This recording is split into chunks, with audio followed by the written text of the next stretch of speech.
안녕하세요. 조비로 은퇴를 꿈꾸는 남자 조은나입니다. 오늘은 2023년 12월 4일 월요일입니다. 이번 주 조비는 어떠한 소식을 전해줄지 기대가 가는 한 주입니다. 오늘은 에어포트월드닷컴에 올라온 기사를 하나 보고 가겠습니다. 존 그랜트가 12월 4일 작성한 것으로 수직 이륙 계획이라는 제목으로 OAG의 수석 분석가인 존 그랜트는 eVTOL 항공기의 잠재적인 기회와 과제 그리고 항공 부분이 새로운 추세를 충족하기 위해 어떻게 적응할 수 있는지를 고려합니다. 항공산업은 향후 20년 이내에 넷 제로 목표를 달성하기 위해 노력하면서 기술 변화의 전환기를 맞이할 것입니다. 이를 수행할 수 있는 맞는 해결책은 없지만 1년의 작은 단계를 거치면 마침내 목적지에 도달할 때까지 약간의 진전을 이룰 수 있습니다. 바이오 연료와 수소 배터리 등 대체 에너지원에 많은 관심이 집중되고 있지만 배터리 구동 항공기에 대한 과대 광고는 현재 줄어들고 있습니다. 장거리 비행을 위해 단일 통로 항공기, 특히 A320XLR을 사용하는 것은 최근 개발되었습니다. 이를 통해 허브 공항 없이도 2차 시장을 직접 연결할 수 있게 되었습니다. 내년에 퀀터스는 첨단 항공기의 기술을 바탕으로 시드니에서 런던, 뉴욕에서 주력 논스톱 서비스를 시작하기를 희망하고 있습니다. 또한 전기 수직 이착륙 항공기 도입이 이제 막 시작되었습니다. 이로 인해 어드밴스 에어 모빌리티를 둘러싼 업계 내에서 상당한 관심이 쏠리고 있으며 이것이 항공 부문의 미래에 어떤 의미를 갖는지 의문을 제기하게 됩니다. 미국의 최신 개발을 통해 eVTOL 서비스에 대한 인증 프로세스가 상당한 진전을 이루고 있는 것으로 나타났습니다. 상업 운영은 2025년부터 시작될 것으로 예상되지만 정확한 출시 날짜는 아직 불분명합니다. 하지만 첫 번째 서비스를 시작하기 전에 해결해야 할 문제의 전체 목록이 있습니다. 계획 관점에서 보면 이러한 운영 문제를 극복하는 것이 중요합니다. 그렇다면 이 모든 일이 어떻게 진행될 수 있을까요? 지난 10년 동안 eVTOL의 초기 개념은 크게 변하지 않았습니다.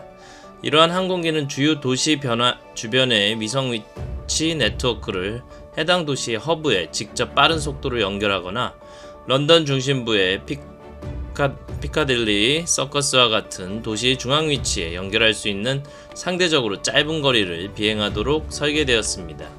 즉 eVTOL에는 두 가지 즉각적인 사용 사례가 있는 것으로 보입니다. 첫 번째는 소규모 커뮤니티를 주요 공항 네트워크에 연결하는 것이고 두 번째는 기존 항공 서비스를 보다 환경 친화적인 옵션으로 교체하는 것입니다.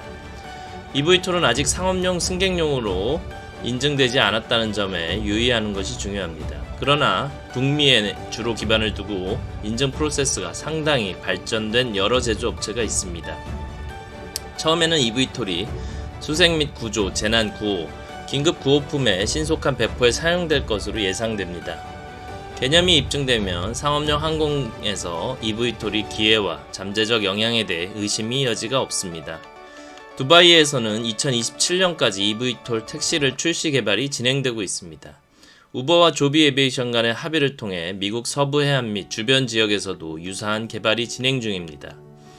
처음에 이러한 계획은 심하게 혼잡한 도로 시스템을 우회해야 하는 부유층을 위한 버티포트 생성을 중심으로 이루어졌습니다.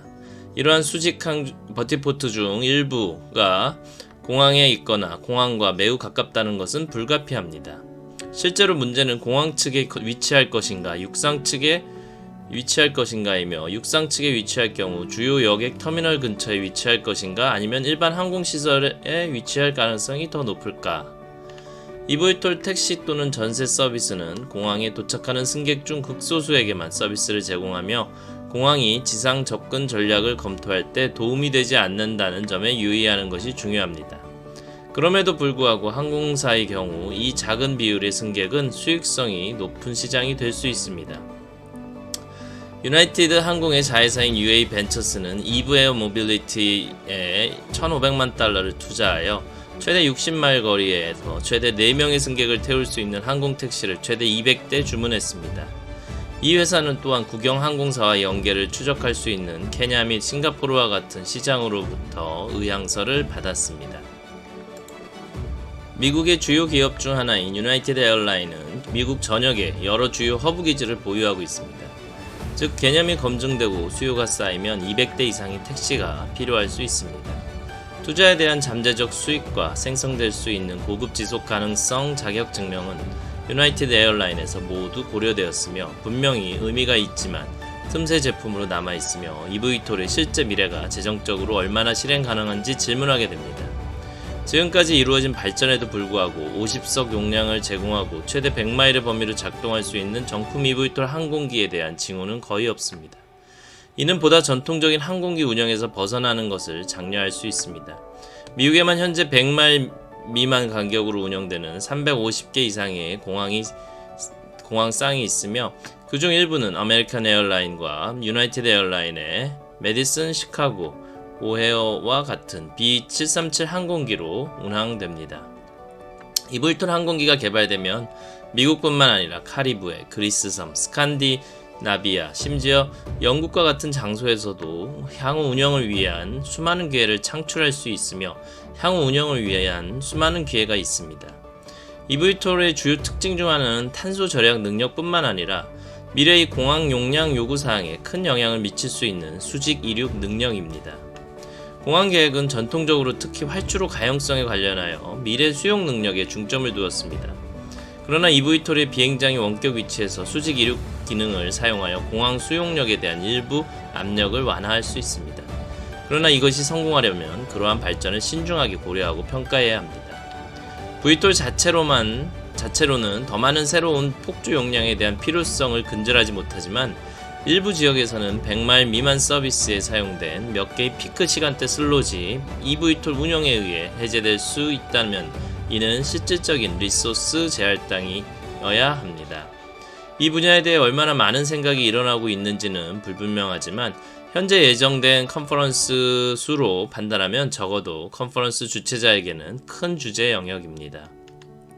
OAG에 대한 의미에 관련해서는 EV톨 개발로 인해 공항 코드를 찾는 위치수가 급격히 증가할 것으로 예상하지는 않지만 계속해서 그 가능성을 면밀히 관찰하고 있습니다.